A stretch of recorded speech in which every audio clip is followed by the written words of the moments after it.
حسد یہ ایک ایسی بیماری ہے جو کسی کو کیا نقصان پہنچائے گی جو ہمارے اپنے اندر کو توڑ دیتی ہے۔ میرے حضور نے فرمایا حسد نیکیوں کو یوں کھا جاتا ہے جس طرح سوکھی لکڑیوں کو آگ کھا جاتی ہے۔ کسی ایک کونے میں آگ لگ گئی تو پھر بھڑکتی ہے تو وہ سارا ایندھن جلا کے راکھ کر دیتی ہے۔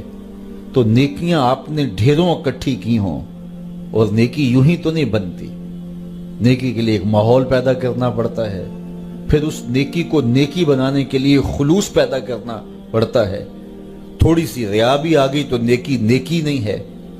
تو خلوص کے ساتھ جو نیکی کی، پھر اس کا خزانہ جمع کیا، حسد کی ایک چنگاری نے سب کو جلا کے راکھ کر دیا۔ اور حاسد اپنے آپ کو بھی جلاتا ہے، اپنی صحت بھی بگاڑتا ہے، اور محسود کے نامہ اعمال میں اضافہ کرتا ہے اور اپنے نامہ اعمال کو برباد کرتا ہے۔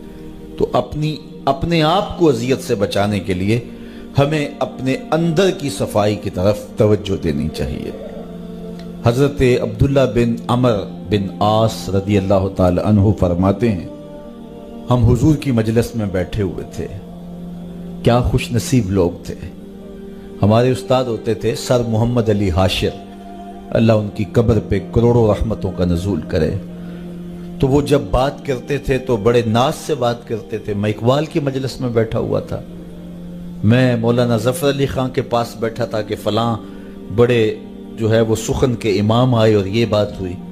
تو ہم اس وقت چھوٹے ہوتے تھے تو ہمیں بڑی حیرت ہوتی تھی کہ یہ کتنے خوش نصیب ہیں، کتنے بڑے بڑے اساتذہ سخن کی صحبت میں بیٹھے ہیں۔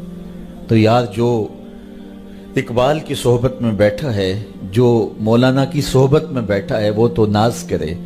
اور صحابی کتنے فخر سے کہتے تھے ہم حضور کے پاس بیٹھے ہوئے تھے۔ کیا خوش نصیب لوگ تھے جنہیں حضور کی مجلسوں میں بیٹھنے کا موقع ملتا تھا۔ اللہ اکبر۔ تو کہتے ہیں حضرت عبداللہ بن عمر کہ ہم حضور کی مجلس میں بیٹھے تھے کہ حضور نے فرمایا جنتی دیکھنے کا شوق ہے؟ تو سب نے کہا حضور کیوں نہیں؟ فرمایا دروازے پہ نگاہیں جما لو، جو پہلا شخص مسجد میں داخل ہوگا وہ جنتی ہوگا۔ اب کہتے ہیں ہماری نظریں دروازے پہ لگ گئیں، انتظار تھا کہ کون خوش نصیب ہے کہ جو آئے اور حضور نے اس کے لیے بشارت دے دی ہے کہ وہ جنتی ہوگا۔ ایک بوڑھے بزرگ آئے، تازہ وضو کی وجہ سے ان کے آثار وضو چمک رہے تھے، داڑھی پر تازہ پانی کے آثار تھے، جوتا انہوں نے بائیں ہاتھ میں پکڑا ہوا تھا اور مسجد میں داخل ہوئے۔ اگلا دن آیا تو حضور نے پھر فرمایا جنتی دیکھنے کا شوق ہے؟ ہم نے کہا حضور کیوں نہیں؟ فرمایا دروازے پہ دیکھو، جو شخص بھی مسجد میں اب داخل ہوگا وہ جنتی ہوگا۔ ہم نے دیکھا تو وہی بزرگ تشریف لائے، تازہ وضو کے آثار چہرے پہ تھے، جوتا بائیں ہاتھ میں پکڑا تھا۔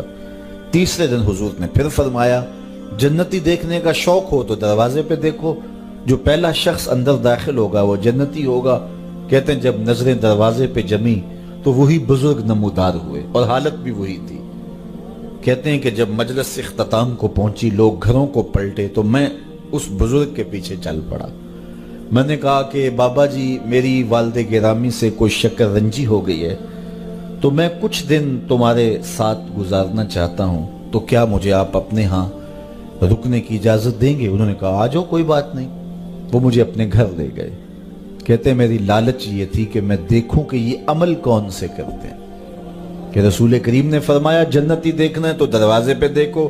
تینوں دن یہی دکھائی دیتا رہا، تو میں اس لالچ میں ساتھ تھا۔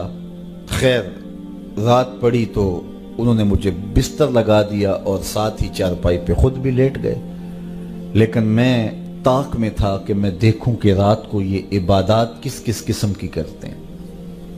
تو بظاہر تو میں لیٹ گیا اور سو گیا، لیکن میں جاگ رہا تھا اور میں اس طاق میں تھا کہ ان کے معمولات دیکھنے۔ ساری رات گزر گئی، وہ سوئے رہے۔